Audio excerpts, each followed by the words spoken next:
next. It's a UFC heavyweight division collision.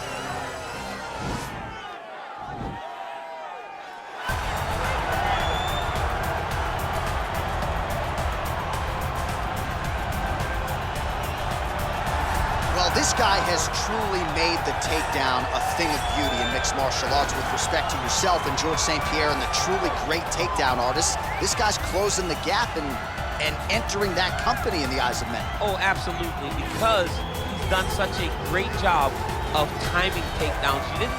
I haven't seen anyone so good at slipping a jab into a takedown since George St. Pierre. Right. He does a phenomenal job of getting from step 1 to step 2 before his opponent even realizes now he's in on my leg.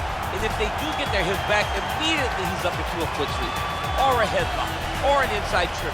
It's just so many different ways for him to get you to the floor that he will throw every single one at you every single time. And a lot of fighters talk about that wrestling maintenance and how hard it is, right, over the course of a career to continue to drill those things. He talks a lot about that, and that's why he's continued to realize success here in the UFC. Well, always exciting when this guy shows up on the fight card, Daniel. He is a true mixed martial artist. Not really any glaring weaknesses, at least, that he's put on film thus far. He's the new breed of fighter. Those kids that start doing everything at 6 years old. They start wrestling, they start doing jiu-jitsu, they start to box. He's one of those guys that has every one of those skills, and he does them all at an A+ level. He's got tremendous cardio. He is the type of fighter that in a few years will just litter the UFC roster across the board. And oftentimes his opponents will say he doesn't really do anything special, but he does everything at a plus level, and he believes he'll have a lot of advantages in this matchup tonight. Our tale of the tape for this heavyweight fight. Choi is 1 year the elder. He is 4 inches taller. He will have a 3-inch reach advantage. And now to get us started, here is Bruce Buffer. Ladies and gentlemen, this fight is 1 round in the UFC heavyweight division. Introducing first, fighting out of the blue corner, a mixed martial artist holding a professional record of 13 wins, no losses, and 1 draw. He stands 5 feet 6 inches tall, weighing in at 125 pounds.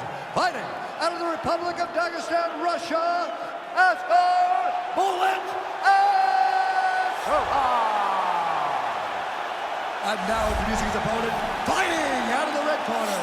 This man is a mixed martial artist, holding a professional record of 14 wins, 4 losses. He stands 5 feet 10 inches tall, weighing in at 145 pounds, fighting out of Busan, South Korea.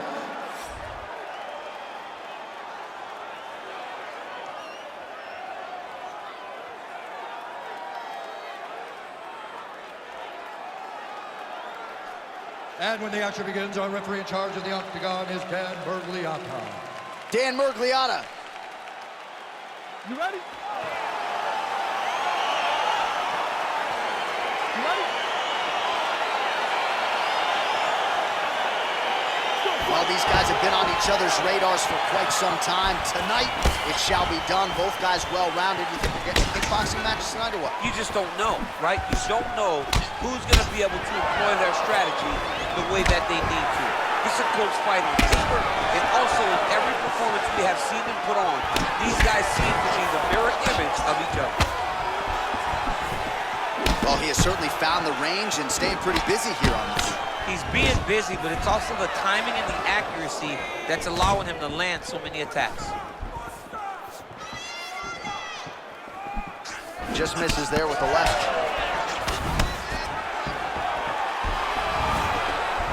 Working out of that southpaw stance.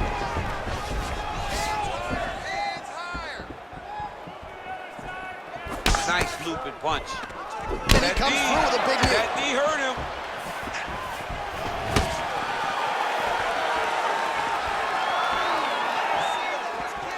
Well, perhaps a sign of things to come as he lands a kick there. Nice kick landed by the count.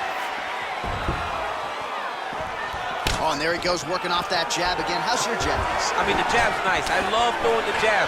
But you realize that as MMA evolves, guys will start to fight behind a very educated jab. It's just like boxing. The most thrown punch, and the first one you learn is a jab. Right. And in MMA, guys are starting to take that same approach because it is such an effective weapon. Now we're going. Oh!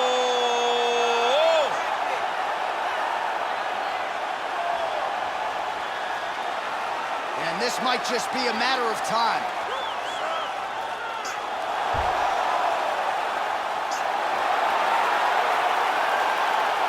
And there it is. He's done, he's done. What a performance. Yeah, so a quick night at the office for him here tonight. He told us he wanted to be efficient. He didn't want to waste a lot of time. He felt his opponent knew the takedown attempts would be coming, and he got the fight to the ground relatively easily, and his submission skills then took over. Big result for him early in round one tonight. All right, let's take a look back at the replay as he gets it done by submission tonight, champ. Just watch how slowly he approaches the submission, though. He never rushes. He takes his time, but it's his trickiness. It's his ability to trick people into going to the floor with him that puts them in danger and finishing fights. So there he is, your winner by submission. That could hold up as one of the better subs of the year. Near perfect execution tonight. Ladies and gentlemen, referee Dan Mergliotta has called a stop to this contest at 1 minute, 51 seconds of the very first round. For the winner by submission, the Korean Superboy, Well, the celebration is on in his corner, and hard to blame these guys, sort of waiting to exhale, get a huge win tonight, and not just the win, but they get it by submission. They knew what they had in front of them. They knew how tough a competitor his opponent was, but they also knew that if they could get this fight to the ground,